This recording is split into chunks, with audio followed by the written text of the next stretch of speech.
පොඩ්ඩක් කල්පනා කරලා බලන්න. මේ වෙන්න හදන විවසනය කොයිතරම් දරුණුද කියලා. තව නොබෝ දිනකින් පෙර දවසක පොල් ගෙඩිය මැනලා ගන්න වෙච්ච අපට තව නොබෝ දවසකින් හාල් ටිකට මහා විශාල අරගලයක් කරන්න සිද්ධ වෙනවා. මේ ව්‍යාපෘතිය සිද්ධ වුණොත් ගොවීන් එකපසක අසරණ වෙයි. බලන් ඉන්න ඔබට කන්න හම්බෙන බත් ඇටේ නැතුව ඔබට අසරණ වෙන්න වෙයි. අන්න එදාට ඔයා මතක තියාගන්න මෙන්න මේ කියන කාරණාව.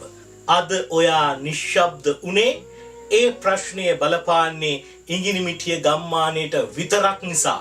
හැබැයි හෙට ඔයාට කන්න නැති වෙද්දි ගොවි ජනපද ටික විනාශ වෙලා ගිහිල්ලා කුඹුරු ටික පුරන් වෙනකොට ඔයාට කන්න නැති වෙනවා. අන්න එදාට ඔයාට සිද්ධ වේවි ඔයාගේ ප්‍රශ්නේ වෙනුවෙන් කෑ ගහන්න.